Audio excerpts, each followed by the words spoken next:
Welcome to the RealTrending podcast, where we speak to the brightest minds in real estate about leadership, business growth, trends, and strategy. I'm your host, Tracey Velt, the Senior Director of Data and Content for HousingWire and RealTrends. Today, I'd like to welcome Liz Gehringer, President and CEO of Anywhere Franchise Brands, which includes Coldwell Banker Affiliates, Better Homes and Gardens, and ERA Real Estate. So welcome, Liz.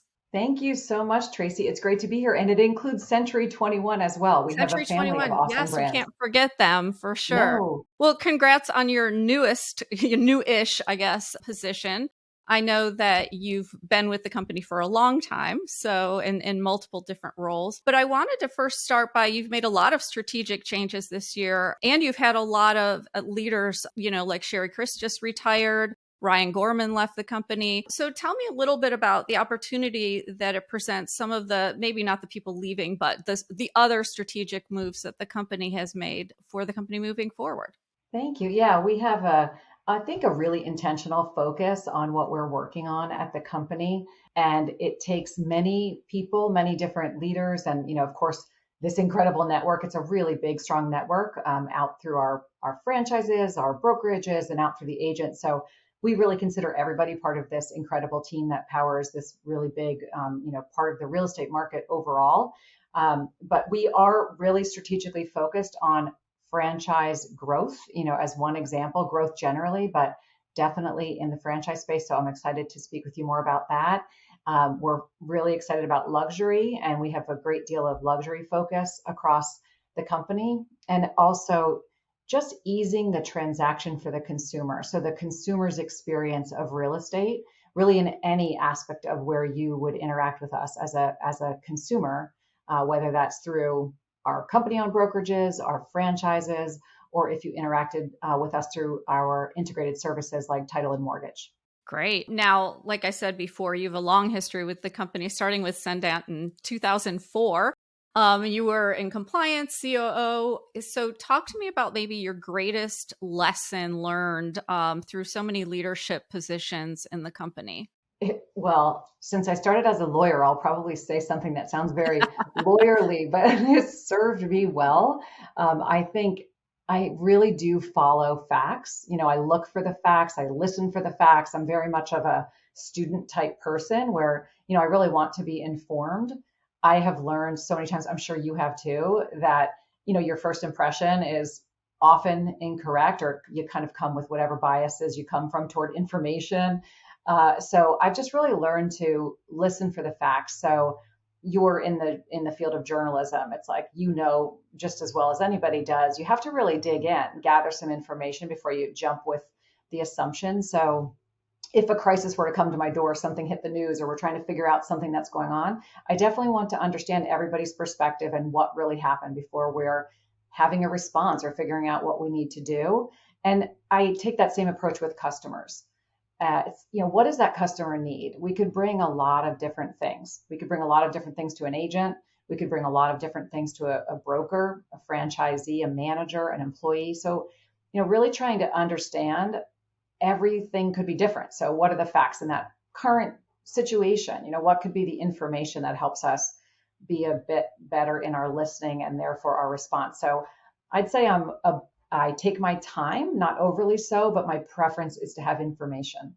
Yeah, absolutely. I completely understand that, especially when making big decisions. But even with smaller ones, there's always some sort of impact that you need to anticipate, or value proposition, or way to structure your message that resonates with the person you're talking to. So, that's a great lesson for everyone.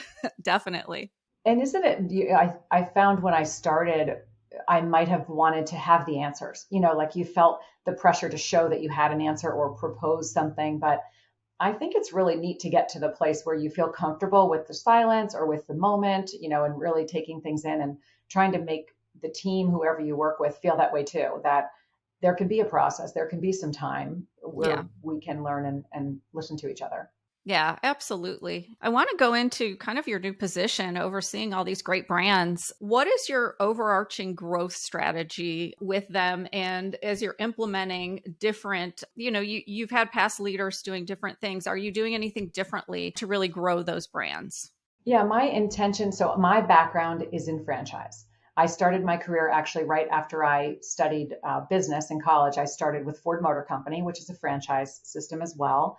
I feel like my work to even today is really informed by that experience I had, which was being part of a brand, heading out into a network, learning business from the franchise network, from the practitioners, really listening for what they needed from Ford Motor Company, not just the cars, not just the inventory, right? But what was Yeah. everything they needed? What's the marketing? When you think about the end in that situation, the consumer or the car salesperson, what do they need from the company?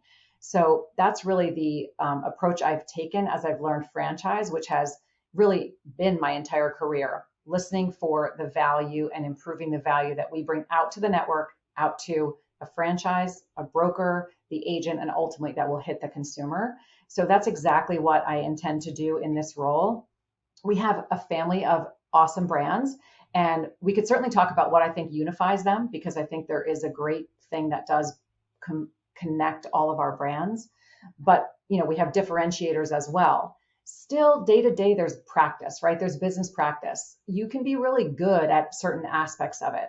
So we were just discussing a franchise sales process, and it's done very differently across the brands when you're talking to companies, and making sure that the experience of the brand is very experiential. Some of the brands do it better than others. You don't want to just say, what does Century 21 stand for? What does Coldwell Banker stand for? Better Homes and Gardens, ERA, any of our brands. But you want the person to really experience what it is like to be part of that network, to understand the technology, the marketing, maybe hear from someone who's already in the system about that, but in a deeper way than to just have, a testimonial. So those are the kinds of things some brands might do a little differently that I want to look across and see how we can all share. That's more of a practice thing. That has nothing to do with getting into what's the different offering, what differentiates us. That's not business plan or marketing plan, but it's the how. And I think there's a lot of room to really share best practices. That can sound kind of cliche, but I am confident, just even in my first few weeks in the position, I am hearing about some different approaches and great ideas, just good ideas that I think we can share across the brands. Yeah, I feel like you bring such a different skill set. I mean, you had John Payton, who really came from a marketing background. And then you had Sherry, who came from like a relationship. She was great at business, but a relationship background. Yeah.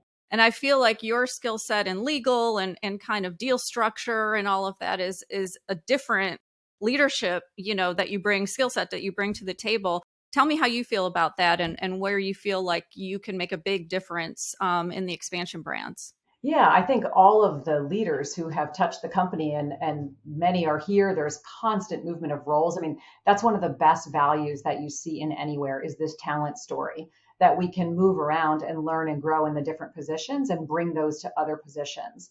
So I think that's actually what really is a big, powerful part of what we offer, which is this varied training. So Sherry, for example, hasn't actually retired. She's in a different position. Yeah. So she's with us. I've spent so much time with her over the last few weeks. She's an icon. She's so knowledgeable. And for her to be able to step away from the daily work, which can be recruiting, retaining, working on just so many details, to a more strategic position, she's going to be helping across the family of brands. She's already had great ideas. We've had some in-depth discussions about growth in mergers and acquisitions, for example. She is a great mind who, works with us, but just in a different capacity. I think for me, it's making sure that what I want to assure is that the franchisees are getting the absolute best value that we can bring to them. I talked a little bit about my franchise lens. Sue Yannicone, who I work for, is also, a franchise person by career and with incredible depth and expertise. So in working in combination with her, our focus is to just really make sure that the franchisees get great value, so that we can retain the franchisees we have and bring on additional companies. And that's for the benefit of all the people down the line from that, really for the agents and consumers. We want to have incredibly satisfied franchisees. And you had mentioned the thread that kind of ties all the brands together. Tell me what that is. And I know that, it's hard when you're managing several different brands that have a very different culture to each of them. So talk to me a little bit about that.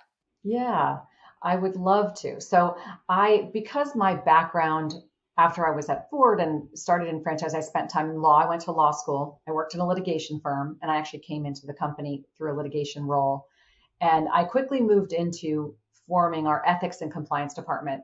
Might sound boring, but it's so important because it's the foundation of culture, right? It's how we do business. It's how we treat each other. It's how we treat our customers. It's really setting the culture of the company and taking a stance on who we are, that we operate with the highest integrity.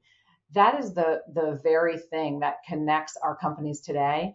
And I think should be experienced across every brand. And, it shouldn't really be a competitive differentiator, right? I mean, the consumer should have a good experience with every real estate transaction, trusted, not having to worry, feel that they're getting fair information, that they understand every aspect of who's involved in the transaction, and that they're treated with respect and they're getting incredible expertise.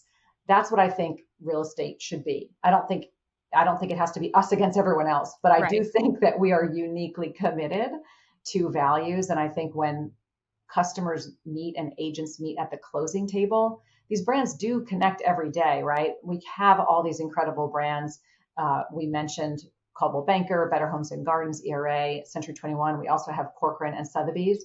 We all meet at closing tables across the country, across the globe. So it's not, they're not just in separate silos. And I think what you can get from all of those brands is trusted practitioners, polished professionals who really are looking out for you. The other thing I want to bring as a point of my own emphasis into these brands, and I think it exists, but it's like there may be more points of connection across the brands, is just expertise. I think customers are looking for more and more expertise because people are moving further afield. They're moving out of the town they grew up in, and they're buying in various parts of the country. COVID certainly drove much more of that behavior, and real estate investment has exploded. We have seen so much more secondary purchases and beyond, third, fourth, and fifth homes. And what we have come to understand, Coldwell Banker is one example of a survey that was conducted by Coldwell Banker. All of the brands do really incredible work on digging for expertise. We hand that expertise to our agents. But in this example, Coldwell Banker really dug in to understand international buyers in the United States, for example. Where are they buying? What's driving them to buy? And what features are they looking for? So this type of work, this type of survey work, this example is 1,200 household with a household income, 1,200 people with a household income of over $1 million, asking those people where it is they're looking to buy in the US and why. And we can turn around and inform the agents so they can speak in a very educated manner with their customers. Like, that's the level of information that the customers expect. They themselves are super informed, but they don't really have time to dive into the things that they should know for their particular transaction. They're just fed like, where are mortgage rates today?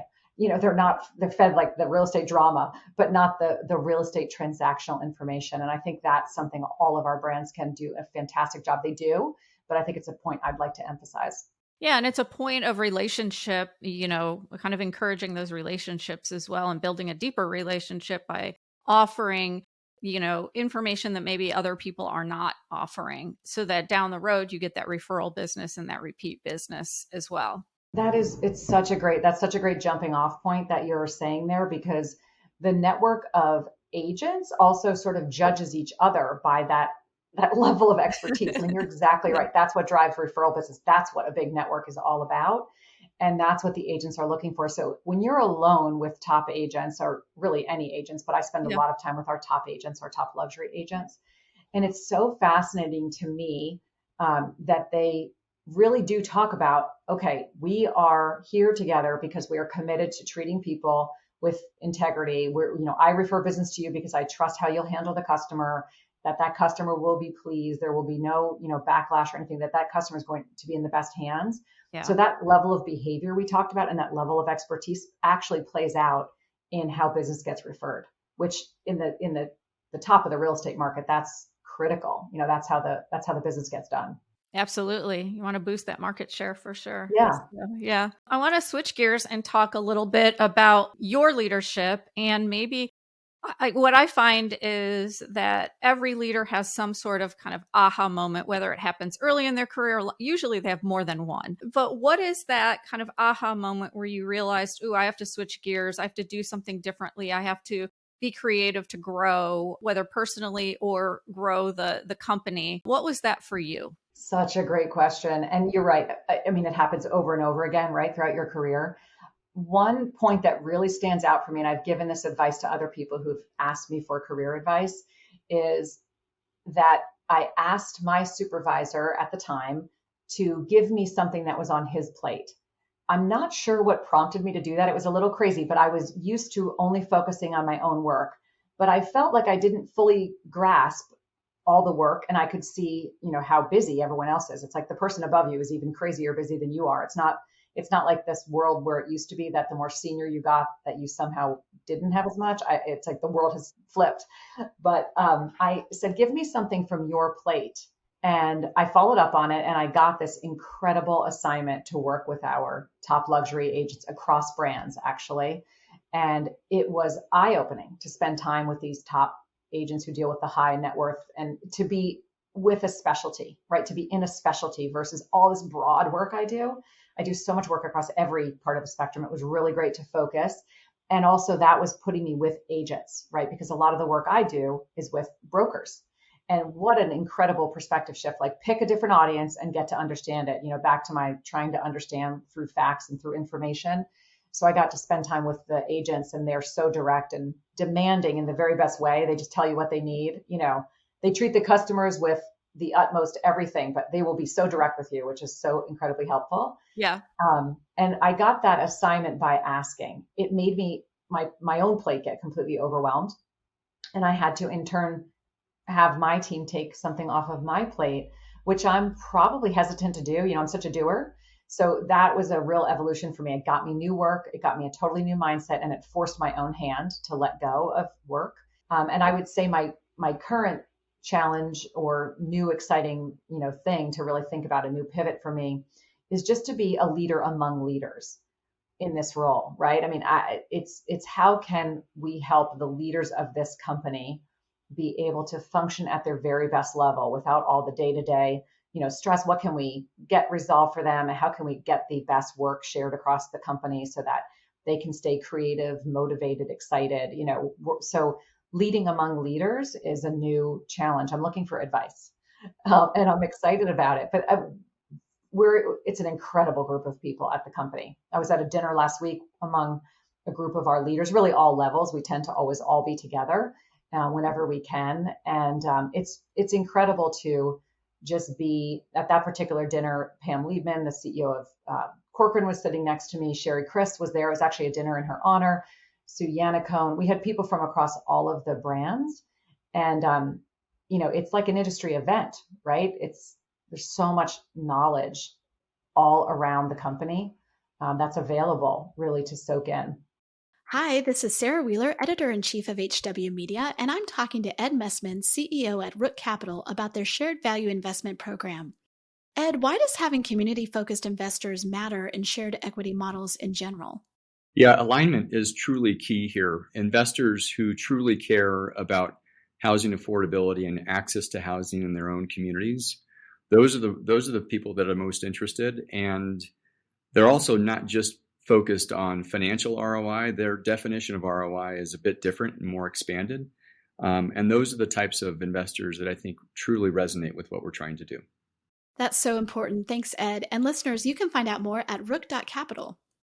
Yeah, that's interesting. And you had mentioned this way back, but I just want to clarify. So Sherry, she's a consultant now, correct?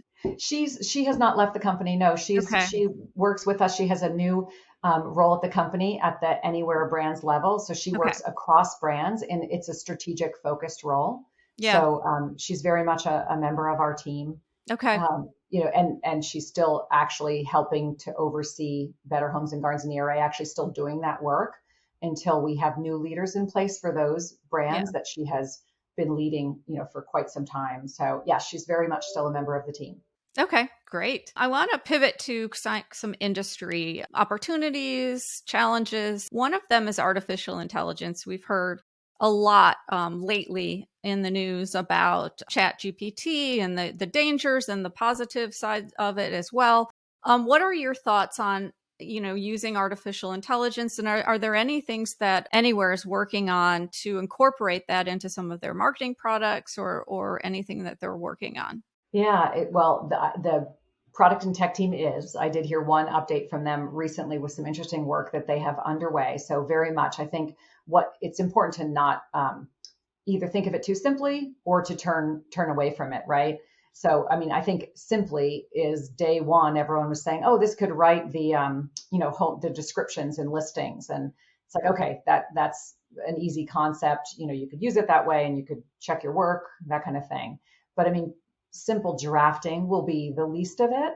And it would be, silly to dismiss it thinking it's that, right? I mean, it's going to be so much more. I don't think you and I could even begin to picture it. I think it can help us sort through data and be predictive, hopefully to arm agents like we talked about, with where could the market be heading, trends, what could the consumer be interested in, who might be more interested in purchasing now. So the sort of traditional work of making more sense of your network of potential customers and who might be ready to do something. How could you prompt someone to do something? There is a lot of power in the hands of agents in terms of how the market is doing, right? Like, we don't have inventory. Okay, let's go get the inventory. There's a lot of power in the agents. And so the more we can arm them with, the more they can shape the business. I think that's so important for them to understand that they do have such a big role in actually controlling and helping, move the market. And I think internally, it's probably pretty great just in what reports would be helpful. It is saving time. I think Excel, while an amazing product, has such a massive role in every company. And, that we've come so far from those days, but I'm sure that we will be finding much more intelligence, just in terms of our own internal workings and the information that our leadership team is provided with. And that's just the scratching the surface. I feel like I'm not able to think it through, but I'm definitely not, I don't think our legal team is, terribly risk adverse. It's a team that takes a lot of time in thinking through anything, right? But I don't think no one should shut down and say that we can't touch it. Like, everybody has to dive in as an industry and really look at how it can help the consumer. Yeah, and I agree. There are so many applications that I don't think people are really, or agents especially, are really thinking about right now, and even brokers, that will really be beneficial for them moving forward. So it'll be interesting. I know Zillow just incorporated it, and I think Resora did. Several of the tech companies are already incorporating it into their systems. So yeah, I think it could be a broad definition, in which case everyone is already, there's aspects of it in use, but like, God, for all of us, there's so much potential to really help the consumer have a more informed transaction.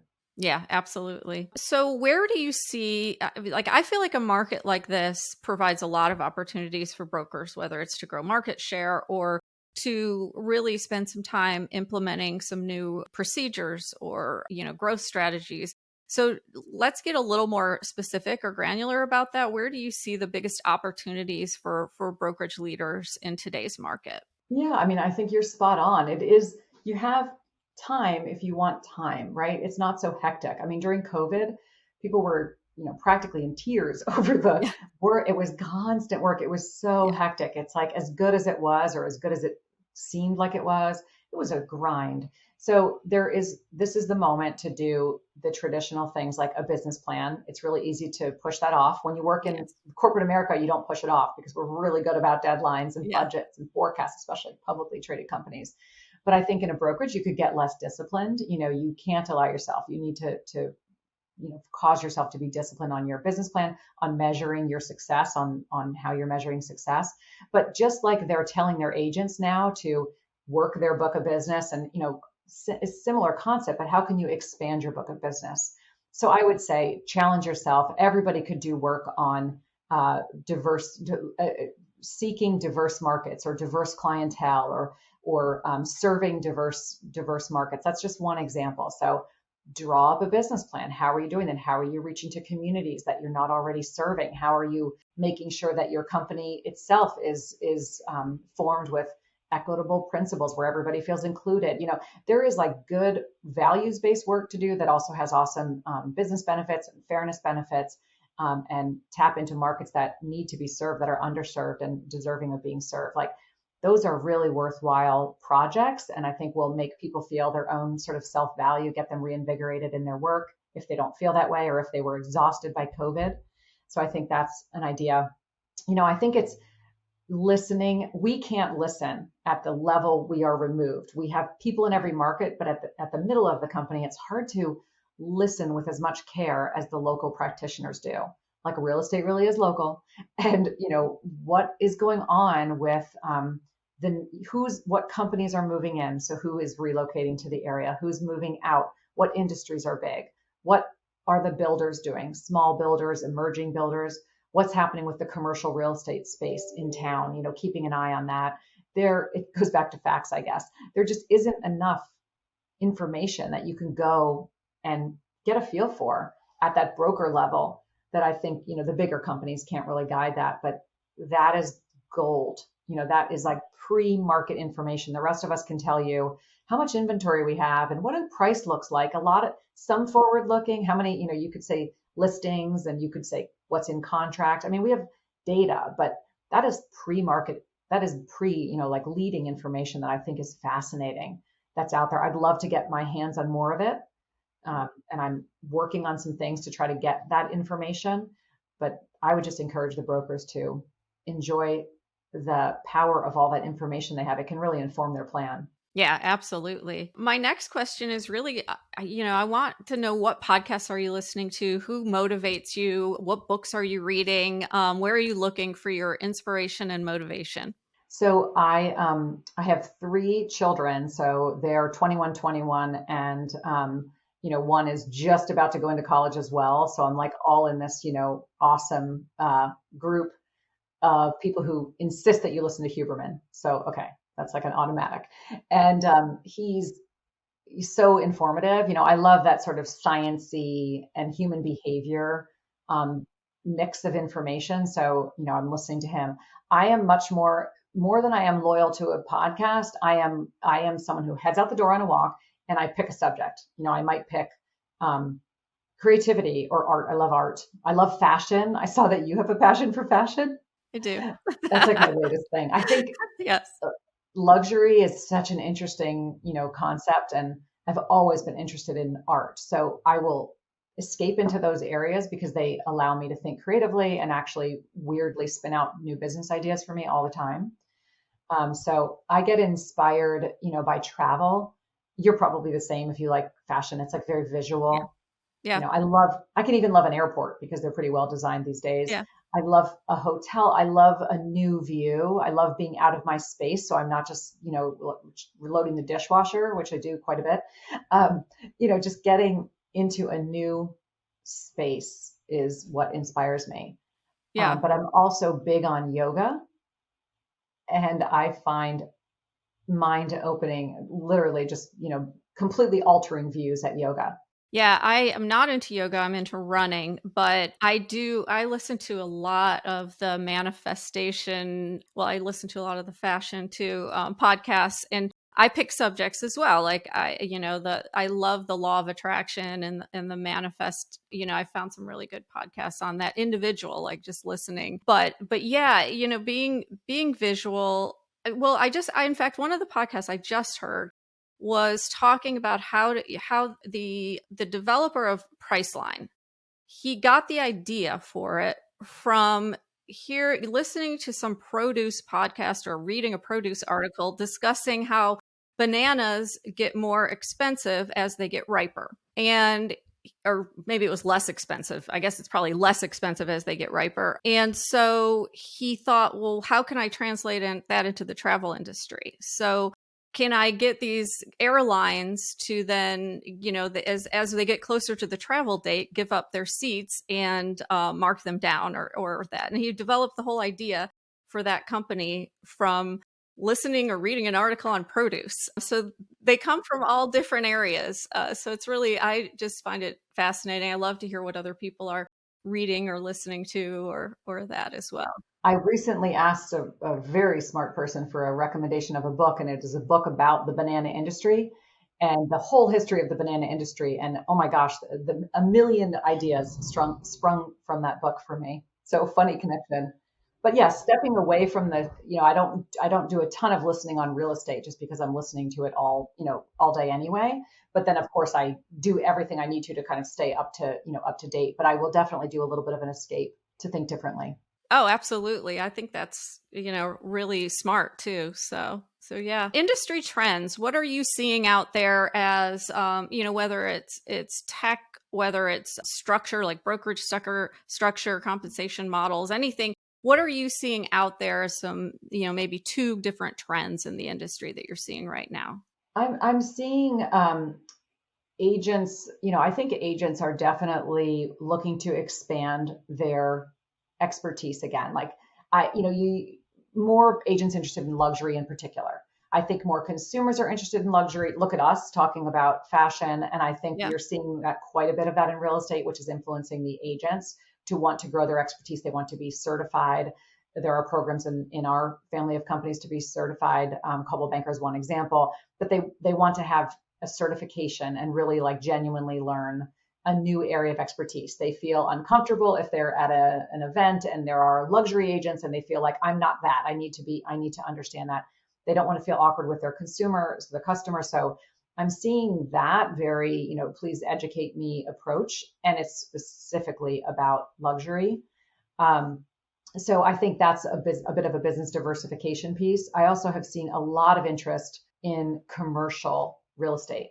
So I think there's always been a bit of residential agents touching commercial, and there's commercial experts, commercial professionals, and they're amazing, and they can guide us through any aspect of a commercial transaction. I've just seen more interest in the commercial space. Maybe it too got a lot of interesting press during COVID, a lot of new uses and innovation in the commercial space. So we've seen tremendous growth in our commercial business, in the pure commercial business. And we've seen just more interest in people wanting to understand it enough, whether it's because they do a little touch of it or they want to make sure they refer it correctly and have enough education again to talk to their customer, because the high end customers, they're in business. They own commercial real estate properties or they're developers, then they're also buying luxury properties, vice versa. I mean, there's such a mix, and it's a little bit of those same themes, but I'm definitely seeing interest in commercial expertise quite a bit. Yeah, And I that's think, interesting. have you heard or seen either of those? I have, especially as it relates to lifestyle commercial, definitely have heard and seen more agents interested in getting involved in that. Yeah, it's good. I mean, it's encouraging, and again, it's like probably some market leading information if we listen closely enough to it, about where things are heading. The agents are just absolutely a tourist information booth of what is happening. Yeah, absolutely. My last question is just, what does the future hold for Anywhere franchise? Growth. I am excited to be part of that. I think that we always have to focus on retaining our existing business happily, whether it's the agents or the franchisees. But I think when you join a franchise, your expectation is that you will be part of something that's growing, more signs in the yard, so to speak, or as we say in real estate. And I'm excited to be part of that. We've done some really great work in the inclusive ownership space, where we offer a different program and some really great benefits to pull in owners, inclusive ownership owners, to have additional benefits. I think we've seen new ways to grow our companies. Those are among our fastest growing companies too, like really just tremendous. So we're going to look for continued ways to grow these networks so that we live up to the promise that when our companies joined these incredible brands, that these brands would continue to grow and flourish around them, which just gets everybody excited. The agents, it allows them to refer across a bigger book. They can refer across, brands as it is. And so that the consumers, see that growth.